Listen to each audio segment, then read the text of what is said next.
ආයිබෝවන් music EDU channel එක යටතේ අද ඉදිරිපත් කිරීමට බලාපොරොත්තු වෙන්නේ chords පිළිබඳව. දැන් අපි පාඩම් මාලාවට යොමු වෙමු. කෝඩ් එකක් නිර්මාණය වීම සඳහා අඩුම ගණනේ ස්වර තුනක නාද සංකලනයක් අත්‍යවශ්‍යයි. එතකොට ඒ නාද සංකලනය අපිට හරිම සුමිහිරි නාදයක් ලෙස තමයි දැනෙන්නේ. ස්වර තුනකින් සමන්විත වූ කෝඩ් එකක් අපි හඳුන්වනවා ට්‍රයඩ් කියන නමින්. අපි මේ රූප සටහනින් බලමු. සා ගා පා කියන ස්වර තුන එකට සම්මිශ්‍රණය වීමෙන් කෝඩ් එකක් ඇති වෙනවා. මෙතන ස්වර තුනක් සංකලනය වීම නිසා අපි මේ කෝඩ් එක නම් කරනවා ට්‍රයඩ් කියන නමින්.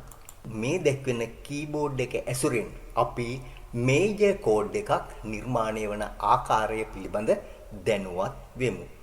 දැන් මෙතන මුලින්ම අපිට දකින්නට ලැබෙනවා මේ කීබෝඩ් එකේ සා කියන ස්වරය ඔබලා තියෙනවා. එතකොට මේ සා කියන ස්වරය එබුවාට පසු සෙමිටෝන් එකක් සහිත ස්වරයක් ඊළඟට සෙමිටෝන් දෙකකින් යුක්ත මෙන්න මේ ස්වරයත් සෙමිටෝන් තුනකින් යුක්ත මෙන්න මේ ස්වරයත් අතහැරලා ඊට පස්සේ අපි උබනවා මෙන්න මේ ස්වරය. දැන් පැහැදිලිනේ? පළවෙනි ස්වරය සා ඊළඟට යොදා ගන්නවා ගා ස්වරය. මේ ස්වර දෙක අතර ස්වර අන්තරය සෙමිටෝන්ස් 3යි. ඊළඟට අපි නැවතත් සෙමිටෝන් එකක් අත්හරිනවා. නැවතත් සෙමිටෝන් එකක් අතහැරලා ඊළඟට අපි භාවිතා කරනවා පා කියන ස්වරය. දැන් බලන්න මේ දෙවෙනි ස්වර දෙක අතර ස්වර අන්තරය සෙමිටෝන්ස් 2යි. එතකොට සෙමිටෝන් 3 සහ 2 පරතරයකින් යුක්ත නාද සංකලනයක් අපි හඳුන්වනවා මේජර් කෝඩ් එකක් ලෙස. සාගාපා කියන ස්වර සංකලනයේ පළවෙනි ස්වරය තමයි සා. එහෙම නැත්නම් C. එතකොට අපි මේ මේජර් කෝඩ් එක නම් කරනවා C මේජර් කෝඩ් එක කියලා. තවත් ක්‍රමයක් තියෙනවා අපිට. මේ කීබෝඩ් එකේ සා ස්වරයේ සිට අපි 1 2 3 4 5 6 ආදී වශයෙන් දිගටම අපි අංකණය කළොත් අංකණය කිරීම අනුව අපිට 1 5 8 කියන අංකිත කීස් ස්වර එබුවාම අපිට ඇහෙන්නේ මේජර් කෝඩ් එකක්. දැන් අපි තවත් නිදසුනක් බලමු. දැන් මෙතන බලන්න. මෙතන තියෙනවා පා කියන ස්වරය. එතන ඉඳන් සෙමිටෝන් 3ක් අතහැරලා ඊළඟ ස්වරය ඔබනවා. ඒ කියන්නේ නී කියන ස්වරය. ඊට පස්සේ නැවතත් නී ස්වරයේ සිට සෙමිටෝන්ස් දෙකක් අතහැරලා මෙන්න මේ ස්වරය ඔබනවා. ඒතර පානිග්‍රී කියන ස්වර සංකලනයේදීත් 3 2 ස්වර අන්තරයන් තමයි වයලා තියෙන්නේ. එහෙමනම් මේ කෝඩ් එක වුණ කෝඩ් එකක්ද මේජර් කෝඩ් එකක්. මුල් ස්වරය G.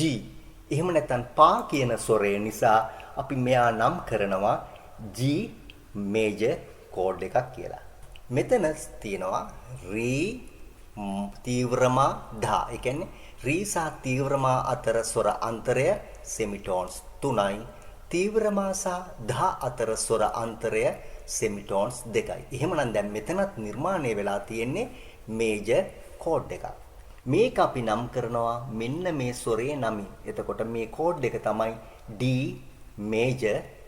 දැන් අපි මයිනර් කෝඩ්ස් පිළිබඳව අධ්‍යයනය කරමු.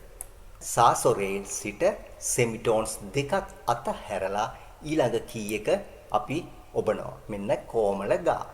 මේ ස්වරයේ සිට නැවතත් සෙමිටෝන්ස් 1යි 2යි 3යි අතහැරලා ඊළඟ කී එක ඔබනවා. මුල් ස්වර දෙක අතර අන්තරය සෙමිටෝන්ස් 2යි ඊළඟ ස්වර දෙක අන්තරය සෙමිටෝන්ස් 3යි. එතකොට සෙමිටෝන්ස් 2 3 පරතරයේ යෙදෙනවා නම් එතන බිහි වෙන්නේ මයිනර් කෝඩ් එකක්. මේ මයිනර් කෝඩ් එක අපි නම් කරනවා C මයිනර් කෝඩ් එක කියලා. අන්තරය කීයද එතකොට මයිනර් කෝඩ් එකක? 2 3 මෙතන බලන්න මුල් ස්වර දෙක අතර අන්තරය සෙමිටෝන්ස් 2යි. මේ ස්වර දෙක අතර අන්තරය සෙමිටෝන්ස් 3යි. එහෙමනම් මෙතන නිර්මාණය වෙලා තියෙන්නේ මයිනර් කෝඩ් එකක්. මේ කෝඩ් එකේ නම මොකද්ද? මුල් ස්වරය ගා නිසා අපි නම් කරනවා එයා E මයිනර් කෝඩ් එක කියලා. ඊළඟට මේ මයිනර් කෝඩ්ස් අපි සංකේත කරන්නේ මෙන්න මේ ආකාරයට.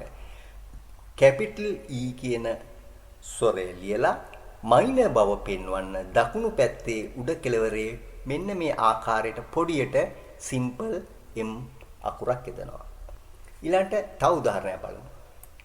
මුල් දෙක අතර අන්තරය සෙමිටෝන්ස් 2යි. ඊළඟ ස්වර දෙක අතර අන්තරය සෙමිටෝන්ස් 3යි. එතකොට නිර්මාණය වෙලා තියෙන්නේ මයිනර් කෝඩ් එකක්. මුල් ස්වරය රී නිසා අපි එයා නම් කරනවා D මයිනර් කෝඩ් එකක් කියලා. දැන් බලන්න මේකෙත් D මයිනර් සංකේතවත් කරන්නේ D ස්වරය ලියලා D ඉංග්‍රීසියෙන් D අක්ෂරය ලියලා දකුණු පැත්තේ සිම්පල් M අක්ෂරයක් මේ ආකාරයට සඳහන් කරනවා. තවත් උදාහරණයක්. දැන් බලන්න මෙතන කොමල ගා ඊට පස්සේ ස්වර දෙකක් අතහරිනවා මේ ඊළඟට තීව්‍රම මේ යොදා ගන්නවා.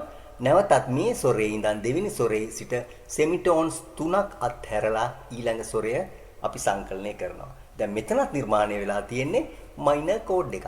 ඇයි 2යි 3යි අන්තරය අනුනේ මේ නාද සංකලනය කරලා තියෙන්නේ. කොමලගා අපි බටහිර සංගීතයේදී හඳුන්වනවා E ෆ්ලැට් කියලා. එහෙමනම් මේ කෝඩ් එකේ නම E ෆ්ලැට් මයිනර්.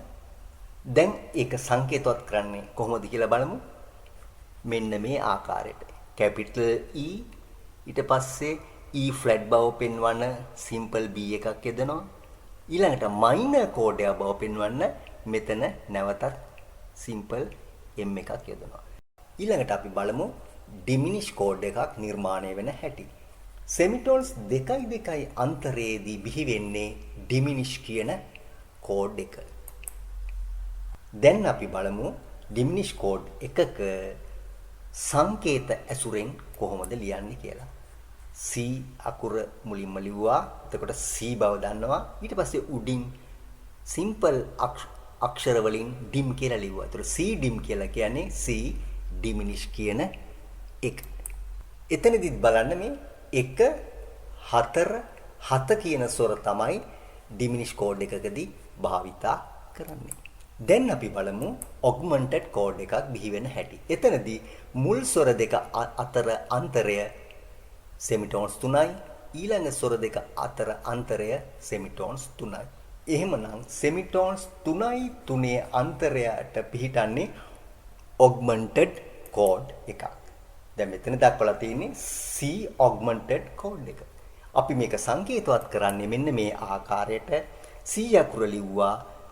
මෙතන AUG කියන අකුරු. ඒ කියන්නේ ඔග්මන්ටඩ් කී දෙකේ මුල් අකුරු 3 භාවිතා කරනවා.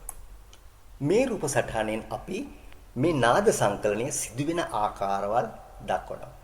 C කෝඩ් එකේදී අපි එකතු වෙන්නේ සා ගා පා කියන ස්වර භාවිතා කරමින්. මුල් ස්වරය සා.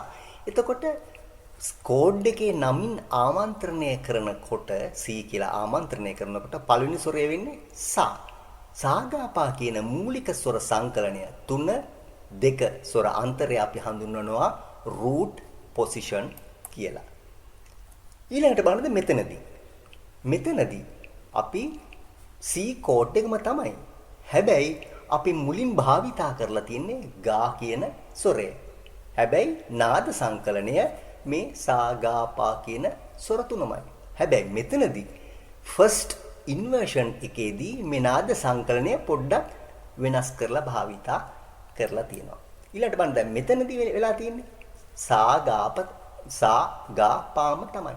නමුත් මෙතනදී පාවිච්චි කරලා තියෙන්නේ පා කියන ස්වරය. එතකොට එයා අපි නම් කරනවා second inversion කියලා. එතකොට ඕනෑම කෝඩ් එකකදී ස්වර කොහොම සංකලනය වුණත් අපි නම් කරන්නේ මූලික ස්වරය එහෙම නැත්නම් root position එකේ පළවෙනි note එකේ නමින්. inversion භාවිතා වීමේදී යෙදෙන එක්තරා රටාවක් තියෙනවා. ඒක අධ්‍යයනය කරමු. මෙතනදී බලන්න root position එකේ සා කියන ස්වරය වෙනුවට inversion එකේදී පළවෙනියට පාවිච්චි කරන්නේ ගා කියන ස්වරය. ඊළඟට ගා කියන ස්වරය වෙනුවට පාවිච්චි කරන්නේ ඊළඟට තියෙන ස්වරය. ඊළඟට පා වෙනුවට පාවිච්චි කරන්නේ මේ මුලින් තියෙන ක්‍රමය. ස්වරය. පැහැදිලිනේ? අපි second inversion වෙන ආකාරය බලමු. ගා වෙනුවට යොදාගන්නේ මෙන්න මේ කියන පා කියන ස්වරය තමයි මුලින් යොදාගන්නේ. ඊට පස්සේ පා වෙනුවට ඊළඟට තියෙන සා ස්වරය යොදා ගන්නවා. ඊළඟට සා වෙනුවට පළවෙනියෙන්ම භාවිතා කරන ස්වරය පාවිච්චි කරනවා. ඔය ආකාරයට තමයි ඉන්වර්ෂන් ගොඩනැගීමේ රටාව. මේ රූප සටහනෙන් අපි දක්වන්න උත්සාහ කරන්නේ මනෝමයෙන් කොහොමද හදාගන්නේ කියලා. ඔයාලට මේ රූප සටහනින් පේනවා CFG කෝඩ් එකට අදාළ ස්වර සංකලනය. ඊට පස්සේ කොළ පාටින් දක්වලා තියෙනවා මයිනර් කෝඩ් වලට අදාළ ස්වර නාද සංකලනය. ඊට පස්සේ පල්ලෙහාම දක්වලා තියෙනවා B ඩිමිනිෂ් එකට අදාළ ස්වර.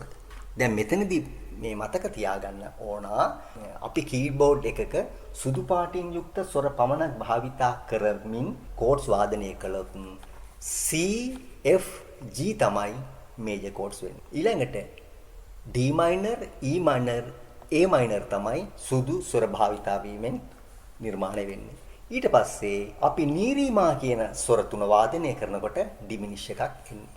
දැන් අපි තවත් මේක පහසු වෙන ක්‍රමයක් බලමු. මෙන්න බලන්න දැන් මේ C මේජර් එකේ ස්වර ගත්තාම පළවෙනි ස්වරේ ඉඳන් පල්ලෙහාට බලන්න සාරි ගම පද නිස කියන ස්වර ටික පිළිట్లా තියෙනවා. ගයන් ඉඳන් ගත්තාම ගාමා පාධානී ආදී වශයෙන් ස්වර පල්ලෙහාට පිළිట్లా තියෙනවා. ඊළඟ එකේ බලන්න පා ස්වරයෙන් ඉඳන් පාධානී ආදී වශයෙන් පල්ලෙහාට ස්වර භාවිතා වෙලා තියෙනවා. ඔය දැන් බලන්න මේ රූප සටහන. මේ රූප සටහනෙන් පේනවා ඔයාලට මයිනර් කෝඩ් එක නිර්මාණය වෙනකොට මේජර් කෝඩ් එකක මැද ස්වරයෙන් සෙමිටෝන් එකක් අඩු වෙනවා. ඔය පැහැදිලිව වෙනවා. මේ මැද ස්වරයේ දා සෙමිටෝන් එකක් අඩු වෙලා කොමල දා වෙනවා. එතකොට බලන්න මේ G මේජර් එකේ මැද ස්වරේනී සෙමිටෝන් එකක් අඩු වුනහම කොමල නිෂාදයේ බවට පත් වෙනවා. ඒක ඔයාලට මනෝමයෙන් හදාගන්න පුළුවන්. ඊළඟට බලමු මයිනර් කෝඩ් එකක් කොහොමද මේජර් වෙන්නේ කියලා. මයිනර් කෝඩ්ස් වලදී මැද ස්වරය සෙමිටෝන් එකක් වැඩි කළාම මේජර් බවට පත් වෙනවා. දැන් මෙතන මා තීව්‍රමා වෙනවා. ඊළඟට බලන්න මෙතන පා ස්වරයට සෙමිටෝන් එකක් වැඩි කරාම කොමල දා වෙනවා. සා කියන ස්වරයට අපි වෙනුවට අපි සෙමිටෝන් එකක් වැඩි වුණාම ඒ මේජර් බවට පත් වෙනවා. දැන් මේකෙන් ඔයාලට තවත් පහසු වෙනවා කෝඩ්ස් පිළිබඳ දැනුම යාවත් කාලීන කරගන්න. අපි තවත් ක්‍රමයකින් මේ කෝඩ්ස් භාවිතා වීම අපි ඉගෙන ගනිමු. මේ සා රි ගා මා පා කියන ස්වර සංකලනයේ මැද තියෙන ස්වර දෙක අතහැරියම තමයි කෝඩ් එකක් මතුවෙන්නේ. ඔන්න බලන්න. මෙතනත් රි ගා මා පා දා ඔය ගම පදනි මපදනිසා පදනිසරි දනිසරි ගා ඔය ආදි වශයෙන් ස්වර ටික ලියුවාම මැද ස්වරය අසුනහම තමයි දැන් කෝඩ් එකක් නිර්මාණය වෙන්නේ කියන එක ඔයාලා තේරුම් ගන්න ඕනේ.